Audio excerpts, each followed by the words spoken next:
دوستو پاکستان میں ایک واحد قوم وہ ہے جس سے مردم شماری کی کمپین کروا لو، الیکشن کمپین کروا لو یا بھل صفائی کروا لو، یہ بالکل خاموش رہے گی، یہ کچھ بھی نہیں کہے گی۔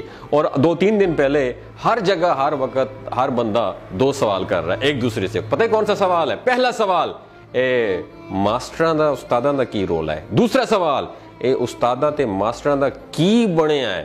دوستو میں آج ان 2 سوالوں کے جوابات دینے کی کوشش کروں گا۔ سب سے پہلے تو یہ اساتذہ کا مسئلہ بالکل بھی نہیں ہے، بلکہ یہ 2 طاقتور ادارے چھوڑ کر باقی تمام ملازمین کا مسئلہ ہے۔ اس میں آپ بھی شامل ہیں، میں بھی شامل ہوں۔ مسئلہ یہ ہے کہ ملازمین کو نوکری دیتے وقت آئین نے جو حقوق دیے تھے، اب وہ تمام حقوق ختم کیے جا رہے ہیں۔ گریڈ 1 کے سویپر سے لے کر گریڈ 20 کے آفیسر تک ہر بندہ، یاد رکھیے، نوکری کے پہلے دن سے لے کر آخری دن تک اپنی اصل تنخواہ سے کٹوتی کرواتا ہے۔ پتہ ہے کیوں کرواتا ہے؟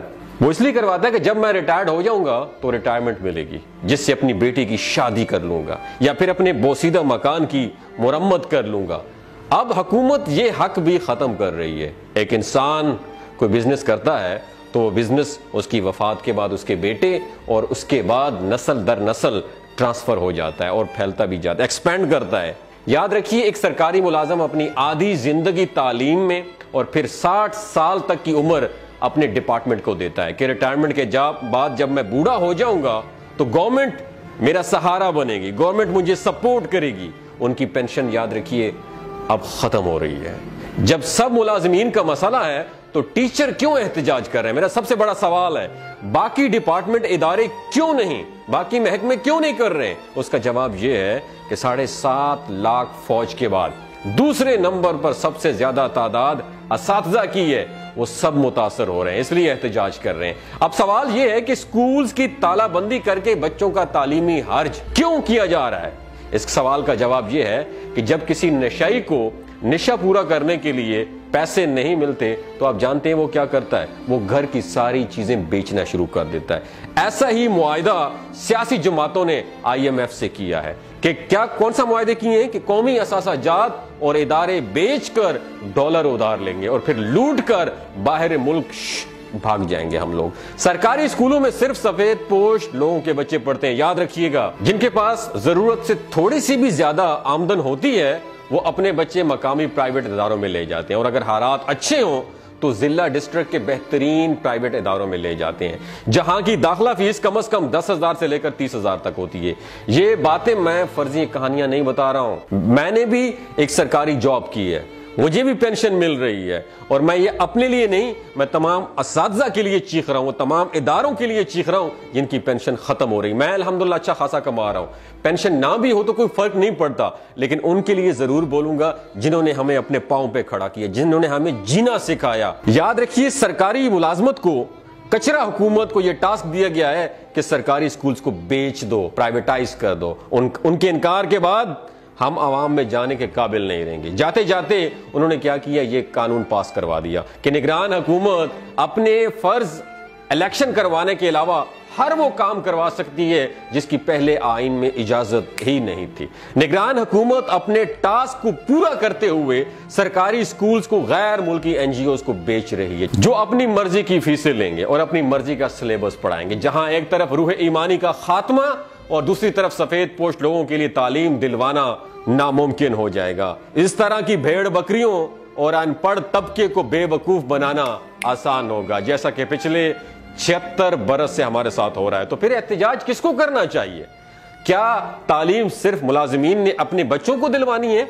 اگر تو باقی عوام بھیڑ بکریاں ہیں تو پھر واقعی ماسٹران دا رولا ہے، اگر نہیں ہے تو یہ رولا آپ سب کا ہے، یہ رولا میرا ہے، اس رولے کو اپنا سمجھیے۔ یاد رکھیے دوستو، بلا شبہ کسی قوم کی ترقی کا راز اس کی علمی استعداد میں پنہاں ہوتا ہے، اور تعلیم کے میدان میں آگے بڑھنا اور قابل اور مخلص اساتذہ کے بغیر بالکل بھی ممکن نہیں ہے۔ بدقسمتی سے ہم تو اس راز کو نہ سمجھ پائے، لیکن اہل مغرب نے استاد کی اہمیت کو خوب جانا اور دل سے مانا ہے۔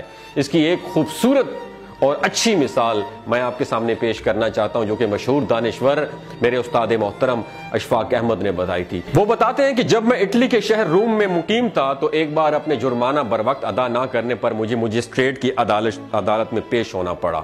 جب جج نے مجھ سے پوچھا کہ جرمانے کی ادائیگی میں تاخیر کیوں کی تو وہ کہتے ہیں کہ میں نے بتایا کہ آئی ایم اے ٹیچر، میں ٹیچر ہوں اور کچھ دنوں سے مصروف تھا اس لیے جرمانہ ادا نہیں کر پایا۔ اس سے پہلے کہ وہ بتاتے کہ میں جملہ مکمل کرتا جج اپنی جگہ سے کھڑا ہو گیا اور بآواز بلند کہنے لگا۔ وہ جملہ پتہ ہی کون سا تھا؟ آپ نے دماغ کی کھڑکیوں کو کھول کے سننا ہے، میں یہ حکمرانوں کو ڈیڈیکیٹ کرنا چاہتا ہوں۔ وہ بتاتے ہیں کہ جج نے کہا کہ عدالت میں ایک استاد تشریف لائیں، a teacher is in the court. یہ سنتے ہی عدالت میں موجود سب لوگ اپنی نشستوں سے کھڑے ہو گئے۔ اس دن وہ بتاتے ہیں کہ مجھے معلوم ہوا ہے کہ اس قوم کی ترقی کا راز کیا ہے۔ دوستو یاد رکھیے گا، جو قومیں اپنے اساتذہ کی قدر نہیں کرتی وہ بربادی کا شکار ہو جاتی ہیں۔ اور یاد رکھیے ہمارا دشمن اور کوئی بھی نہیں ہے، ہمارا اپنا شمار بھی ہمارے دشمنوں میں ہے۔ اور دوسری بات یاد رکھیے، وہ جنگ انسان کبھی بھی نہیں جیت سکتا جس جنگ میں اس کا دشمن اس کا گھر کا آدمی ہو۔ تیسری بات یاد رکھیے، ہم کسی کی مدد کیا خاک کر رہے ہیں، ہم خود اپنی بربادی خود کر رہے ہیں۔ ہم کسی کی مدد نہیں کر سکتے، ہم اپنے دشمن خود ہیں۔ اگر آپ کو یہ ویڈیو اچھی لگی ہو، اپنے اساتذہ کو ڈیڈیکیٹ کرنے کے لیے اس ویڈیو کو زیادہ سے زیادہ شیئر کیجیے۔ آج وہ وقت آ گیا ہے، ان کے لیے آپ نے کھڑا ہونا ہے۔ ساری زندگی وہ آپ کے لیے کھڑے ہوئے۔ اور میرا ان لوگوں سے بھی ان لوگوں کے لیے ایک میسج ہے جو شاگرد ہیں، کسی بھی ڈپارٹمنٹ میں ہیں، کسی میں بھی ادارے میں، جب آپ کے سامنے استاد آئے گا نا، ہاتھ مت اٹھانا، ورنہ اللہ نے اس زمین پر لانے کے بعد استاد نے آپ کو اس مقام تک پہنچایا ہے۔ اگر اس استاد کے سامنے آنکھوں میں آنکھیں ڈال کے کھڑے ہو گئے اور اگر آپ کا ہاتھ اٹھ گیا تو یقین مانے آپ زمین دوز ہو جائیں گے، زمین بوس ہو جائیں گے۔ خیال رکھیے گا یہ گناہ کہیں آپ سے سرزد نہ ہو جائے۔ اپنے اساتذہ کے آپ کے سامنے آئیں تو ان کے پاؤں کو چھوئیے گا کیونکہ انہوں نے آپ کو اس مقام تک پہنچایا ہے۔ اپنا اور اپنے ساتھ جڑے رشتوں کا خیال رکھیے گا۔ اللہ حافظ۔